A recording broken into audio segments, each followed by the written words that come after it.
in Italy on the autostradas as you, in my opinion, as you will be in Germany. Until a few years ago, an American Autobahn of sorts also gave Germany a run for the races. From the 1950s to 1975, when the national 55-mile-per-hour law was imposed, the state of Montana was another speeding sanctuary. Drivers could go as fast as they pleased, so long as their speed was reasonable and prudent for road conditions. Montana returned to a free-for-all approach in 1995. After 3 years and a lot of really crazy driving, the state reversed itself again and fixed the speed limit at 75 miles per hour.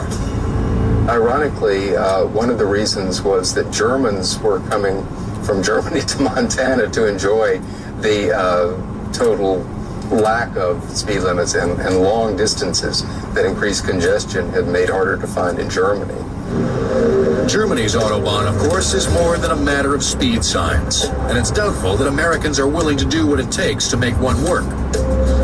To have a real American Autobahn, which would be similar to the German Autobahn, requires a total rethinking of how Americans drive, that you need to be willing to pay for this very expensive infrastructure to have this beautiful road that is properly maintained, and then the attitude that, all right, I will, change my driving behavior to help make that road safe. While Germany has the mentality and the infrastructure to handle the give and take that an Autobahn demands, it may not have the political will. The German Green Party has led a campaign for national speed limits, arguing that the Autobahn is destroying Germany's beloved forest land. Most cars use twice as much gas at 120 miles per hour than they do at 60 miles per hour.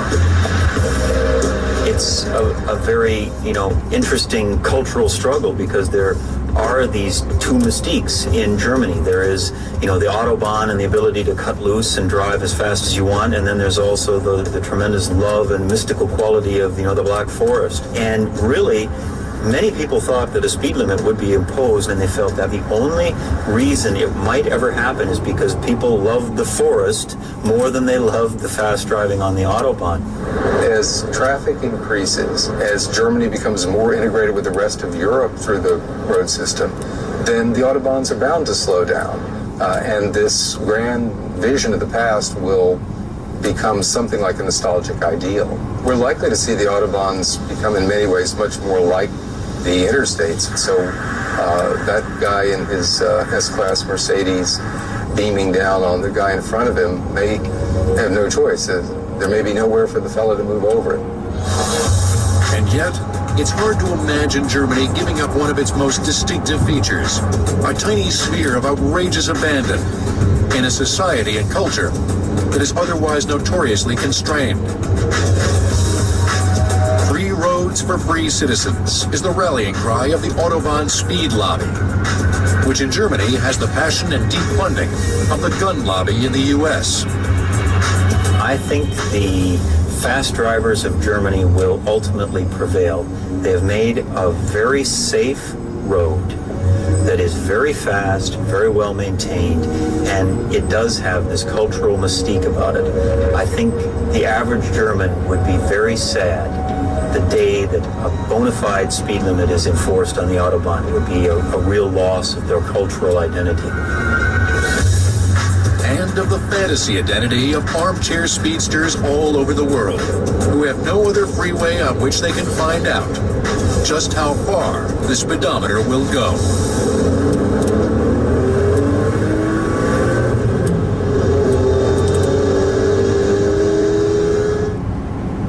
Next on Full Throttle, the mid-'80s saw a serious lack of muscle car fever in America. So Buick came out with this mean-looking beauty. Two teams muscle their way under the hood and settle on... Hallo zusammen, I'm your Vlog Dave. When foreign people think of Germany as a country, they tend to associate it with the German Autobahn, the German highway system. So, let's talk about 10 surprising facts about the German highway system. Sorry, not sorry, to disappoint a few guys, I guess. But no, Adolf Hitler didn't invent or even build the first German Autobahn. It's a propaganda lie. In fact, the first track of the complex German highway system we know today was opened in Cologne in 1932, which was around 1 year before Hitler even began his reign. It's today's Autobahn A555, connecting Cologne and Bonn. And on a side note, it was opened by Konrad Adenauer, who was Cologne's mayor at the time and who later became Germany's first chancellor after the Third Reich. The actual term Autobahn was already coined by Professor Robert Otzen 3 years prior, in 1929.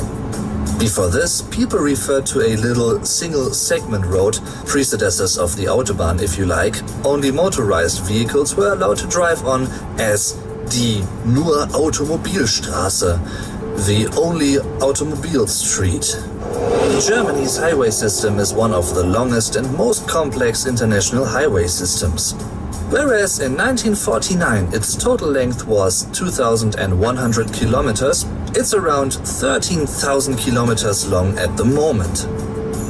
Regarding prototypes of the German Autobahn, you can even go way more back in time. The training route Berliner Avus was built from 1913 to 1921. It's only 10 kilometers long.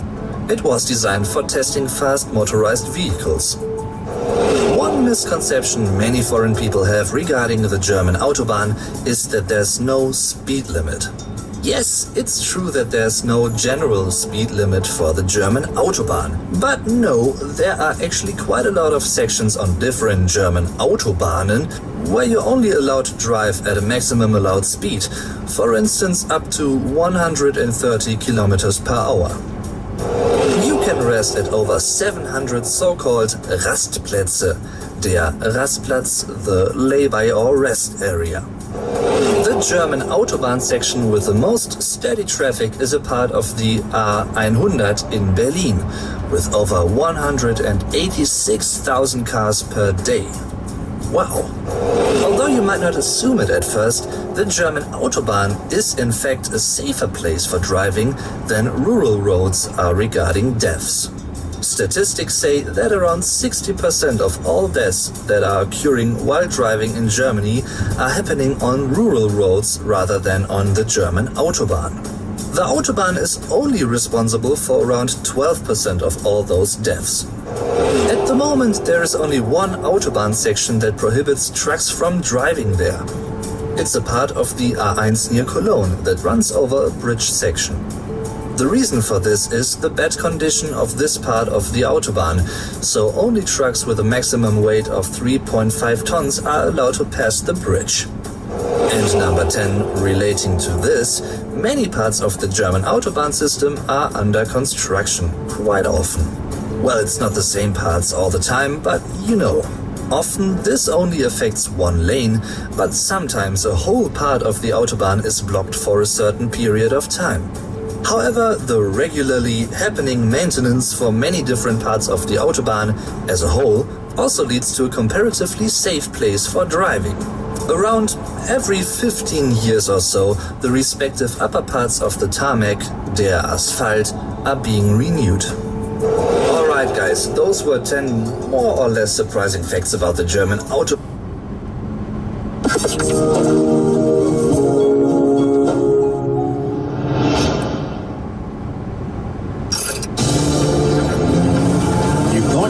What the fast lane was. Think again. Imagine a superhighway designed for speed, thousands of miles of roadway unhindered by limits of any kind, where drivers can go as fast as their Porsches will carry them. Now, the Autobahn on Modern Marvels.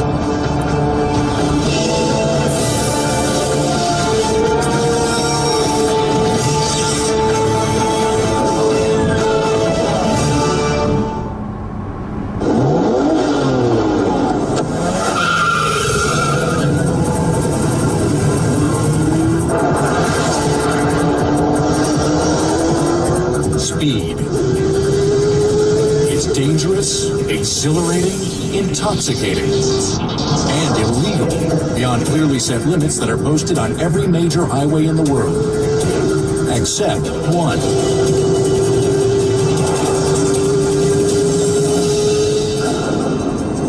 It's midnight at a gas station just off the German Autobahn in southern Bavaria. We are about to live out every armchair speedster's fantasy, to push the needle on the speedometer as far as it will go. In this car, the needle's going to go pretty far. This car you see here was a car from Great Britain, and the customer brings it to us as a stock 996 Turbo.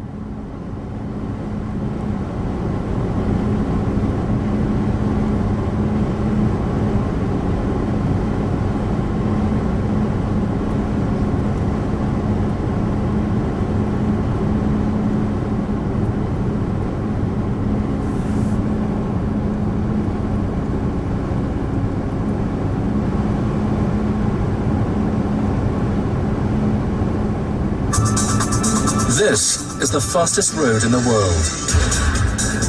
The Autobahn. This supercharged superhighway is a speed freak's dream come true. Spawning a generation of turbocharged supercars capable of reaching speeds well in excess of 180 miles an hour. But pushing speed to the extreme has an horrific flip side. On the Autobahn, super speeds can have serious consequences.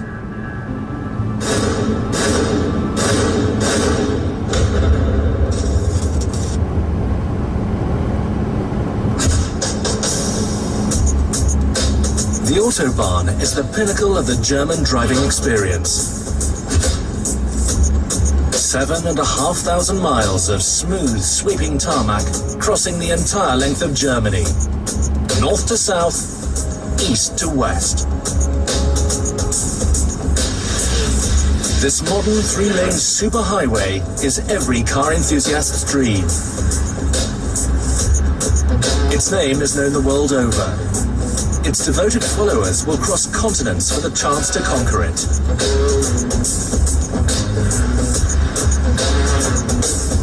I come from Puerto Rico in the Caribbean.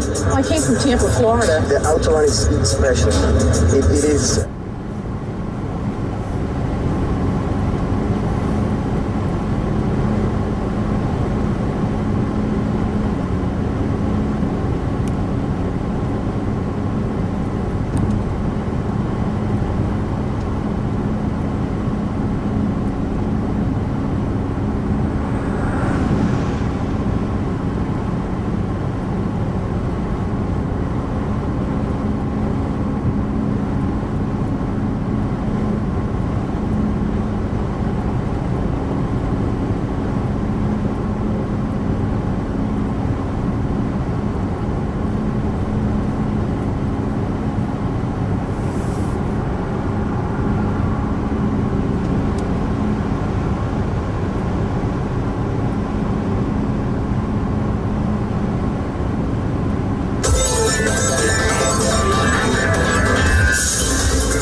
Beijing, China. There are 5 million cars on the roads here. It's one of the most congested cities in the world.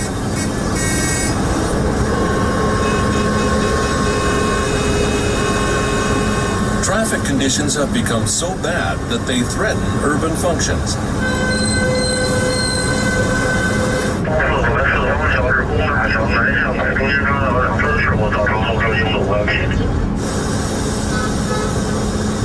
Accidents are common in the closely spaced intersections.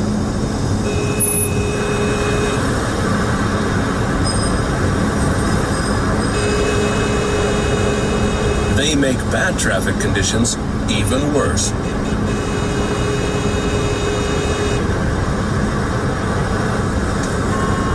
Pedestrians and bicyclists are forced off the streets by the cars.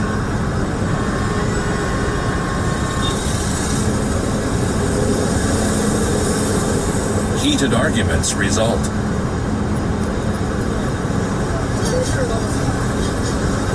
It seems a bicycle and a motorcycle have collided.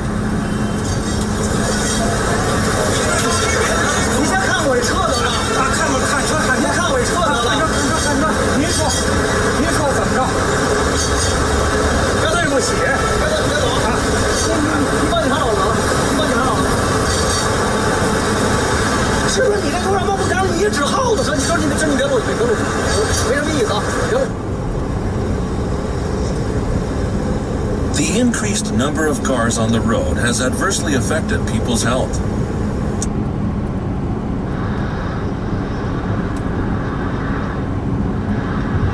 Particulates from car exhaust are a serious problem.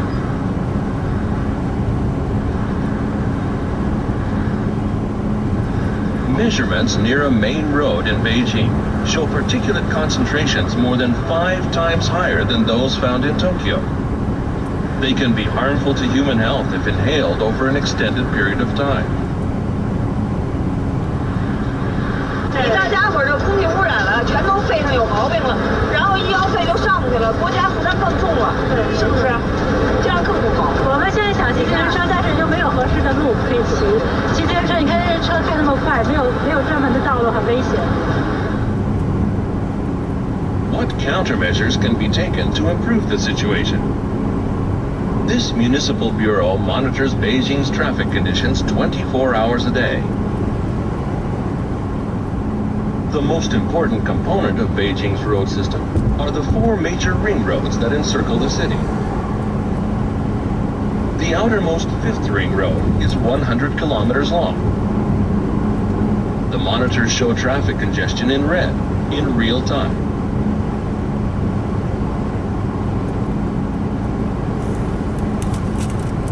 Traffic jams on the ring roads have an instant ripple effect on other roads.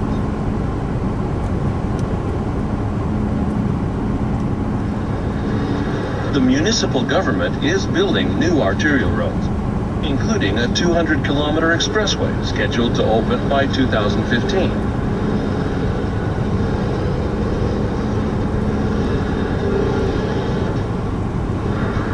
Another countermeasure is public bicycles.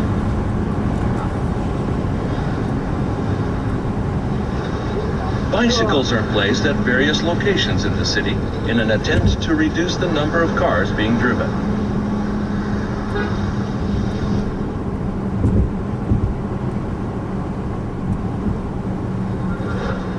Various measures have been tried in the past, such as the establishment of bus lanes and restrictions based on license plate numbers to reduce traffic, but these have been largely ineffectual.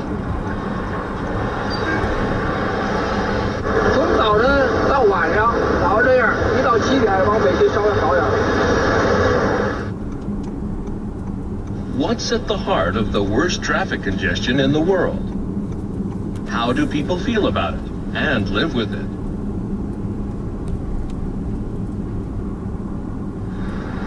This is a portrait of Beijing during one 24-hour period in the summer.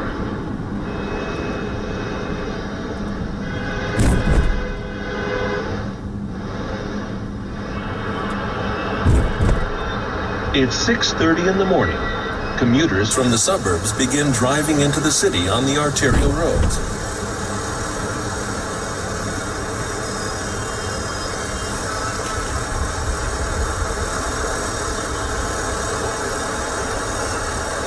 The giant metropolis of Beijing awakens.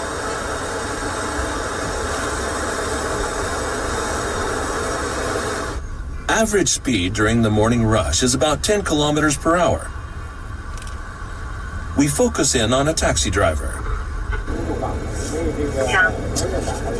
刘家窑桥的辅路，由西向东的辅路，目前是行驶缓慢，堵车大约在500米左右完毕。畅通路段完毕。